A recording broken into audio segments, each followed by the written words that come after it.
What's going on, YouTube? It's your boy Dummy Wormy. I'm coming at you with another Doctor Who review because it was boring. What do people want me to say on this one? I was just bored the entire time. All the interesting pieces and parts to this episode were lame. Nothing really happens until the very end when they set up for the next episode. But outside of that, it's part one to a two-part episode that still failed to do what Doctor Who is supposed to do, and that's make every single episode interesting and charming in some way. Hey, there is a plus, though. Gatwa didn't cry. That 2 episodes in the entire show that he hasn't cried yet. There's that.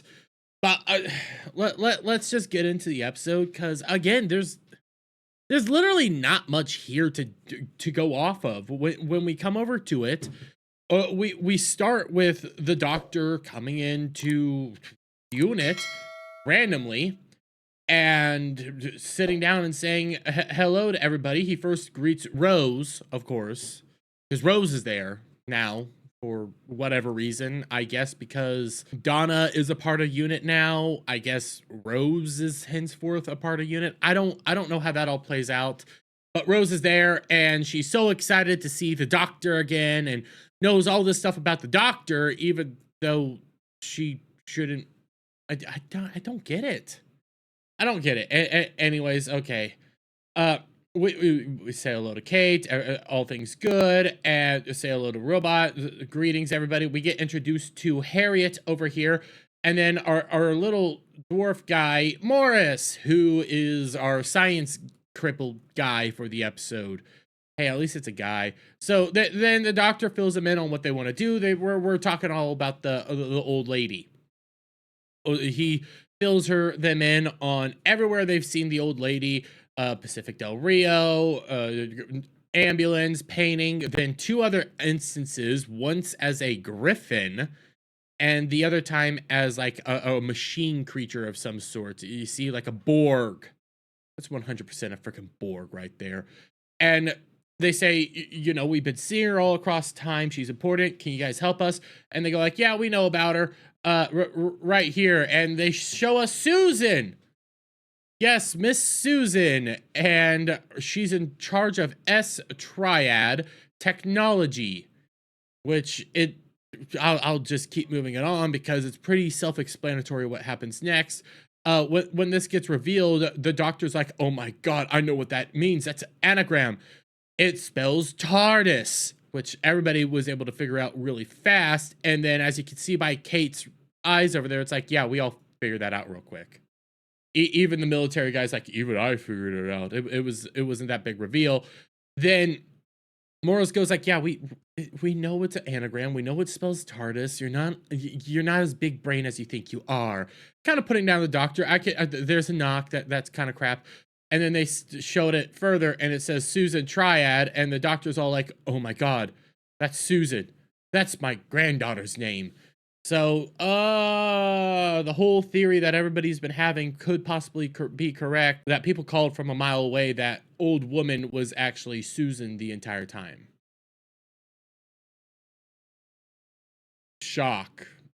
Color me surprised. Like, what do you want? People called that from a mile away. This show's very predictable. It's very easy to see what's gonna happen and where it's gonna go.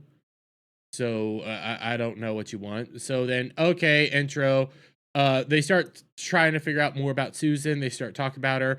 They start filling us in that she's this entrepreneur tech lady that has been very successful across everything, and that she's going to be giving out a bunch of stuff for free. Harkening back to when the Master came out, giving a bunch of stuff for free, helping the world, entrepreneur, so on and so forth, trying to harken back to that old storyline, this time just different in a different way. You know, what RTD has been doing this entire time, just stealing his old work and doing it piss poorly. Then they start talking about other people, blah, blah, blah. Ruby then asks, hey, if that's your granddaughter, why don't you remember her? Why don't you recognize her? And that's when the doctor, hey, this is a instance of like kind of good dialogue, good narrative, good way to do an exposition in an interesting way. Even though we had massive exposition dumps, Doctor fills her in on regeneration and how Time Lords are able to regenerate. We change our faces over times. It saves us from death. It allows us to hide away. See, I actually can give praise for that point, even though I think the whole episode's kind of bland and boring. So, okay, Susan finishes up her speech, and then they're like, oh, yeah, we actually tapped into her feed the whole time. I don't know why they didn't say this from the beginning. I don't know what's the importance of showing this tapped in feed. Why is it just not a recording? I don't get it. Then they're like, oh, it's just a rehearsal. They see Mel there because Mel's now undercover there helping her out. And they go like, yeah, Mel's there. She's wonderful. She's great. And she's discovered that Susan's really nice. Not all that important, but okay. We then move aside where Doctor then reveals, hey, there's one more interesting person that we need to talk about, as he uses his sonic screwdriver, which is now yellow. It was supposed to be golden blue. Last week it was golden pink, and now it's yellow. They keep changing color. Bullcrap. So he presses a button and goes like, we have another mystery person. It's Ruby! Yay! As we see a bunch of pictures of Ruby throughout time and space, blah, blah, blah.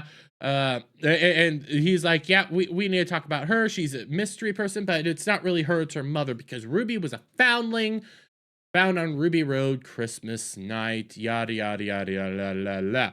Then, they're like, we need to figure out who their mother is. And then Harriet over here goes like, you know what? This is from 2004. There were CRT cameras there. We could potentially find, you know, the tapes and stuff.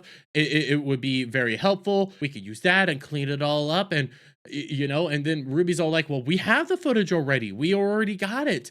It was mine after all.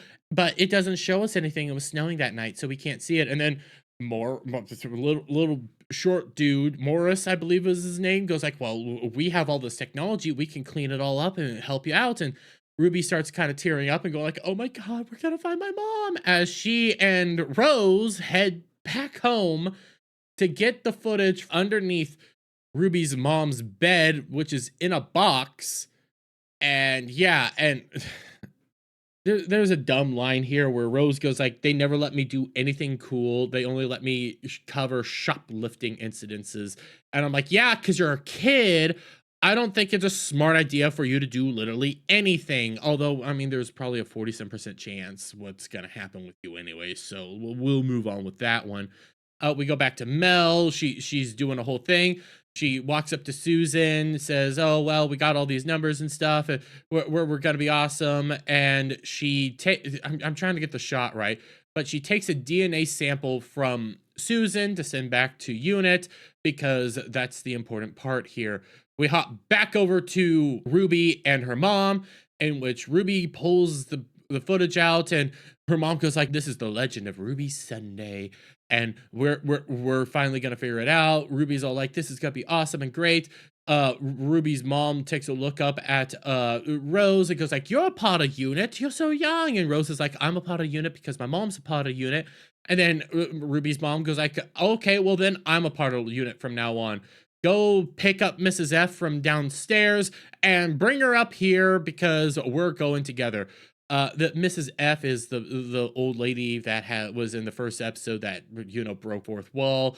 And guess what? They're going to use her again to break the fourth wall, because she comes in, starts saying, yes, I'll take care of your grandma. I helped my grandma out multiple times. And she takes one good look at Rose and says, aren't you beautiful?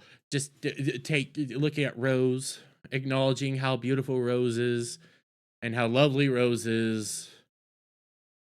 My God, we all know why they do this stuff, and it's annoying and boring. She then looks over at Ruby and says, "Don't worry, darling, you'll have your growth spurt soon." Mom tells Grandma, "Hey, we'll be back. You be safe. I'm gonna stir up a little bit of trouble." Grandma leans up in her bed, looks at Mrs. Floor, and says, "Can I have a cup of tea?" Mrs. Floor says, "Well, that would be nice. We all want things we don't get to have." As Mrs. Floor says, "There's a storm coming and things are about to break," as she then stares into the camera and says, "He waits no more. He who waits." So we're dealing with the bull crap Celestials. Everybody saw this from a mile away. Ever since they introduced the Celestials, whether it's with freaking Maestro, Toy Maker, whatever, we all knew this was going to be coming down the pipeline. And it's garbage. I hate the Celestials with a passion. They're annoying, they're predictable, and mother of God, all the rules go out the window. So, okay, the storm rolls in. Doctor starts staring at a bunch of old paid newspaper printouts of Susan, how successful she's been. Kate comes up, and Kate and the doctor start talking about Susan and, your life and things like that. And, Kate goes like, "So you have family, you have kids, you have this whole life." And he's like, "Nope, I don't have kids. I don't." And she's like, "How do you not have kids yet?" "Life of a Time Lord." And then Kate goes like, "Well, why have you never reached out to Susan?" And the doctor says, "I bring disaster everywhere. I can't do that to her," which I could say is somewhat admirable. The only problem is the doctor doesn't bring disaster. He brings hope. And that's what Kate has to reaffirm in him, is that the doctor brings joy and hope, not disaster. Which, I'm gonna knock this. Why the heck would he ever think that he brings disaster anywhere? Especially because this is a different doctor. It is a clone of the real doctor. And to quote Shooty and RTD, he has none of the baggage. He has none of the cares. He has nothing from the previous incarnation. So him saying, "I bring disaster," does not fit this iteration of the Doctor. He wouldn't care. He's a free man. He has none of the character development that the actual Doctor has. He's without baggage and actual grief, hardship, anything. He's perfect. So why is he showing grief and hardship? It doesn't add up or make sense. So they keep moving on. Mel shows up to Unit so that they could get their information on the DNA scan of Susan, which is a daily thing apparently. And they find out that she's human. Yeah, but everybody already knew that. Then they fill them in that it might be a chrysalis phenomenon, in which she's good now, but later down the road, she might turn out to be evil. Okay, we could probably see this stuff coming from a mile away. It's not that clever or interesting. It's like something else is going on here.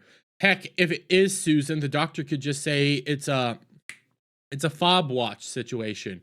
She has completely rewritten her DNA to make herself be human. She doesn't have any memory of being a Time Lord or associated with the Time Lords. She has none of these connections due to a fob watch. Easy to answer out. It's not that she's a chrysalide or going to be evil, even though by the end she kind of is. It could easily be that. Like, these people don't even know Doctor Who right now. There's answers to all this within actual Doctor Who lore, Doctor Who understanding. It's simple as that. So Ruby and Rose show up, and Ruby goes like, "They wouldn't let my mom up here." Kate goes like, "This is a very high security place. You can't just let anybody in here, including like the Prime Minister." And then the doctor goes like, "Yeah, but it's Carla. Let's just let her in." And he just gives her full-fledged access out the blue. No background check, and no making sure that she's allowed to be here, no double checking all of her permissions and support. No, we're just gonna let her on in. I wonder if it's a good idea to let somebody like her in here, considering that she takes in a bunch of kids just for the paycheck. So, okay, doctor then asks, they have the VHS tape now. Doctor asks Kate, do you have a time window? And she goes like, you absolutely forbidden us from playing around with time at all back in the 70s. And then he says, do you have a time window again? And it's down in the basement. Just go down there. So they come to the time window. The doctor inspects it and goes like, you guys really lashed this together. It's not that impressive. It's very primitive. They start walking in. We get introduced to another unit soldier whose name I'm not even going to bother to remember right now, especially because he dies pretty quick. And spoiler, but it happens and I don't really care. So, okay, they get all set up in the actual room. They prepare to look at the tape to try to see what Ruby's mom actually looks like. They're watching it. They're getting it all set up. Ruby and the doctor hold hands and start thinking about that night, and it starts to snow again. Oh my God. And everybody's like, oh my God, it's snowing. This is impossible. Even though at the beginning of the episode, and I forgot to bring this part up, he says no matter where they go, it starts to snow. So it shouldn't be impossible if the doctor's already told you that this happens randomly in other situations. So there's that. Again, it's filled with contradictions and people being stupid the whole time and not actually following through with what they would actually do. So, okay, they turn on the time window. We go back to that day via like holograms and stuff, but this is weird because how it works with time travel, time technology. So they're there, but they're not there. They have to be very careful. They cannot move around. They're just viewing what is actually happening, and they have to, not do stuff. So, everything's getting to place. Doctor tells everybody to, hold still. He's also bringing up that memory is time. Time is memory. This is how they, got the power to actually do this. And I'm also sitting here like, that clever-ish. I could honestly say memory and time are one and the same. Your memory is a connection of time itself. It's a recollection of time, but I don't think it's that connected and that intertwined, but I don't know anymore. This show breaks its rules all the freaking time. So, okay, they start seeing Ruby's mom come up, and as she's walking towards them, they're starting to freak out, like, we can finally see her face. We can finally see her face. And she basically just, like, phase shifts through them.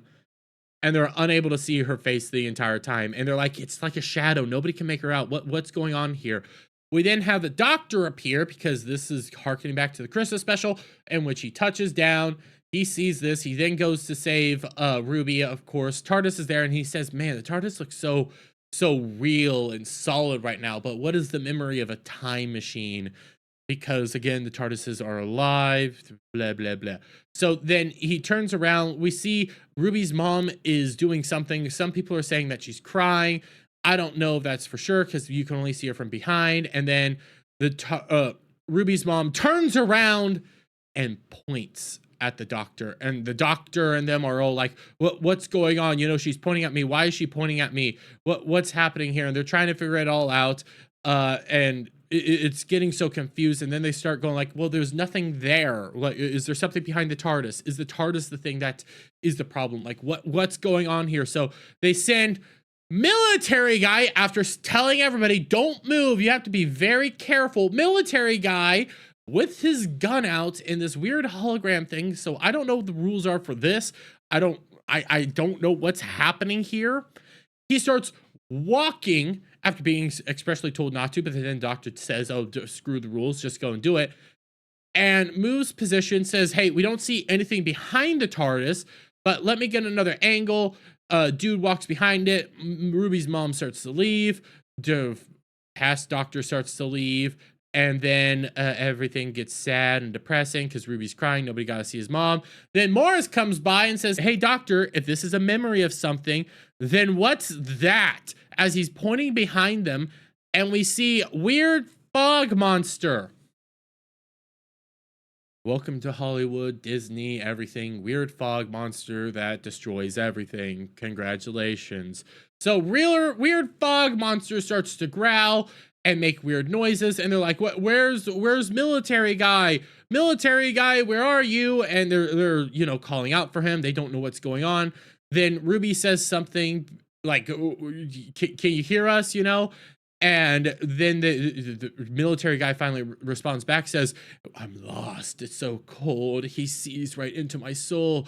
He's waiting. All he's been doing is waiting, as everything then kind of blows up, freaks out, and it's all stopped. And they look where military guy should have been, and he is a pile of sand and dust. Don't think your gun would be looking like this. If you're a pile of dust right now, you should just be crumbling all together. But okay, yeah, he's a perfect pile of sand and dust. Everybody starts responding. Kate calls in like special forces.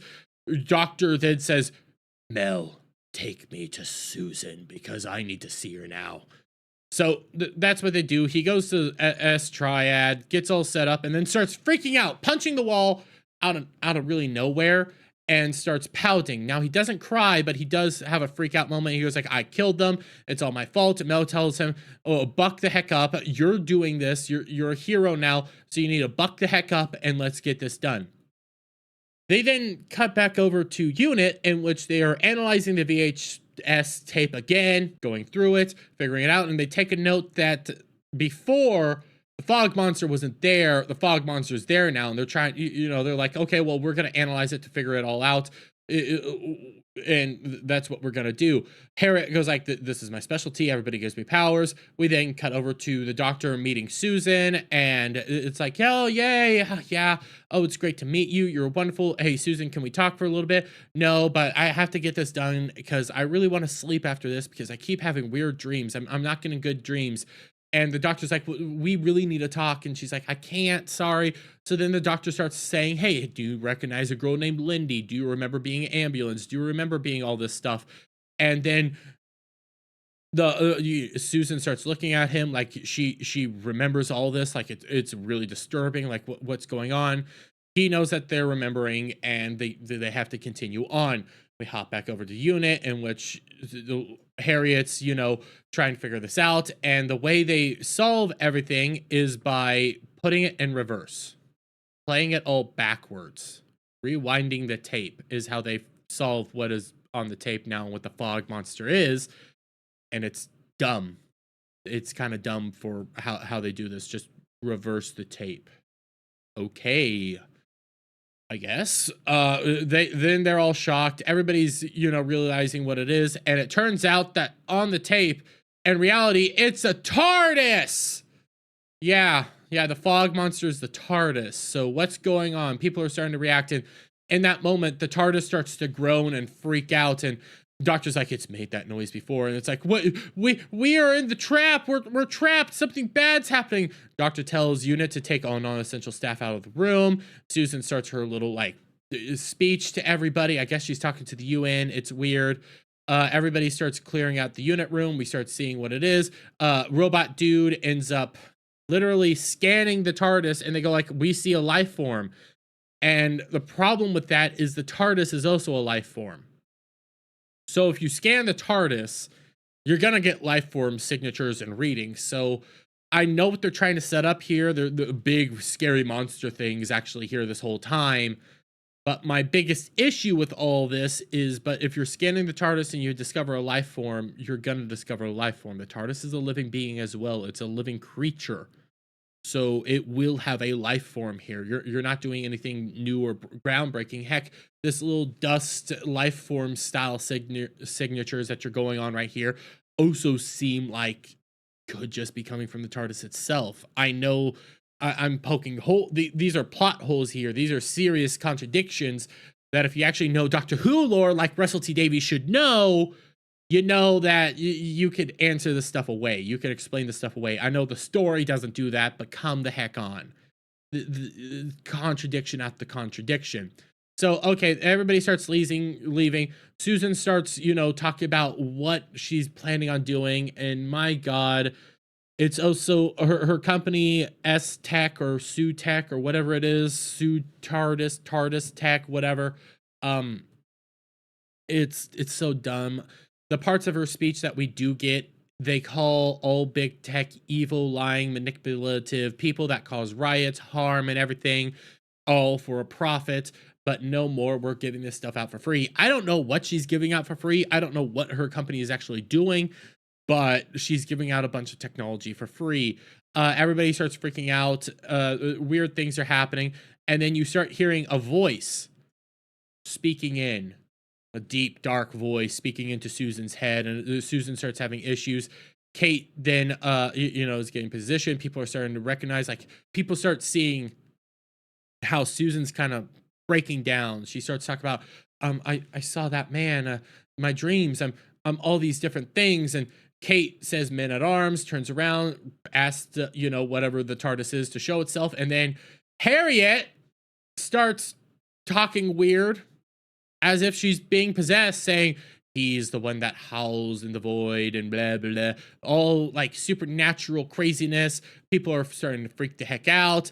And then the doctor asks, who is Harriet? What's her full name? And the Kate says her full name is Harriet Harbinger. Harriet Harbinger. A harbinger. So you mean to tell me Unit is so dumb and idiotic that when Harriet applied, they didn't decide to do like a background check on her, figure out who she is, look deep into her. They have all these files on literally every special event throughout time and space. They knew about the Goblin incident. They knew about all sorts of stuff. They keep tabs on all this stuff. Nobody thought Harriet Harbinger. Nobody knew about the Harbingers. Nobody knew about this. Really? That's a load of hogwash. If you want me to believe the only way for this to make sense and for this to work is for Unit to be completely incompetent. And I guess that's how it is. Unit is just completely incompetent because they let a Harbinger work for them. Set everything up. Opens the door as everybody starts freaking out. Things start going weird. Ruby was ordered to go into the time window with somebody, and that's what she is. As it starts turning on, we don't know what's going on. Weird stuff continues to happen as they keep beckoning. Something's coming. As the creature then reveals itself from the TARDIS, we then start seeing the revelation of what's actually going on here. As Su Triad, okay, TARDIS, all this stuff, Su Triad, whatever. They're like, it's been an anagram this whole time, but they actually got the anagram wrong as it gets revealed that the anagram is supposed to be Su-Tek. Change the C to a K. So, to be perfectly honest with you guys, I'm not the brightest bulb in the bunch. I'm not great at grammar, but I know what an anagram is. And in order for an anagram to be an anagram, all the letters must be available. Just because the C makes a K sound and the K makes a K sound doesn't mean that makes it an anagram for Su-Tek, the god of death. That is dumb, idiotic, and that is not an anagram. None of this is an anagram. You have to add in a letter that was nowhere to be seen in order for this to be an anagram. That is dumb. You're just hamstringing stuff along, and then it gets revealed who Su-Tek is as he shows his physical manifestation. I'm trying to just get it for you guys. Right there. Yeah, I'm trying to just get it real quick because Su-Tek reveals itself. Sue is also now creeped out and touches Black Guy here, and Black Guy turns to sand because that's her powers. So there's Su-Tek. Every other god we've ever seen is more humanoid in nature, but Su-Tek is a rat, jackal, bat creature. Does not look appealing at all. It looks dumb, stupid. You can see the Egyptian stuff on it. You can see all sorts of stuff because now they're trying to do the whole gods, and it's dumb. But we now see Sue with how she looks now as being connected to Su-Tek in some weird way, And they're like, oh, do I look like somebody you remember? As people continue to freak out, Su-Ek's like, I'm the god of death. I'm going to kill everybody and destroy the world. We have Ruby freaking out over in the time window. And the stuff ends as people start, dying. That's it. So we got all through the boring stuff, and next week we'll be back to what will actually happen. And I got to be honest, like I said at the beginning of this episode was just boring. One of the biggest crimes that RTD has been doing is he's repurposing old scripts, might be changing up a little bit here or there, but he's usually doing it poorly. He's doing it boring. There's no enjoyment in this. This episode just wasn't fun. Like, think of all the previous 2-part episodes that we've had where there's intrigue in the first part. There's like levels of mystery and interest as stuff starts playing out, and then when you get to the second part, you're like, oh, how is this gonna play out? Oh my god, how is the doctor gonna get out of this? What's gonna happen? In this one, it's just mommy, weird monster thing that they can't see, Sue, granddaughter that I guess isn't granddaughter, and just there's no level of intrigue, there's no level of fun. It's just things happen. And there's some decent dialogue in this episode, but it's all bogged down by bullcrap after bullcrap after bullcrap just to introduce the He Who Remains, which is another freaking celestial being. We already knew a celestial being was coming. They've been saying, he who waits, he who waits, he who waits. We've known this is going to be the thing. You're not being very clever here. You're not being very interesting here. The only win I can give this episode outright is Ncuti doesn't cry. And what I will say about this episode is it doubles down on the fact that 73 yards never happened because they never responded to Sue being in 73 yards. So, hey, win there. This is just more modern Who. And with the discussions of possibly no second season or third season, I'm becoming more and more convinced that we're just not going to see anything else. This is the end. These are in the death throes of Doctor Who. I don't know if we're going to get that season 3 like we've been talking about, because if this is the level of storytelling we're getting, nothing's interesting. And then everything that might be interesting next week is probably just going to be revealed to be dumb and stupid, as it's more celestial nonsense, and I hate celestial nonsense. They break the rules for the sake of breaking the rules because, well, they're celestial gods that could do literally anything. It's just more boringness after more boringness. But I'm going to leave it there, guys. Let me get you guys' thoughts on all this down in the comments below. If you like this video, please give it a thumbs up, share it up, friends, hit that subscribe button, hit that notification bell for every time I put out a new video go live. And I'll see you all on the next one. Bye for now.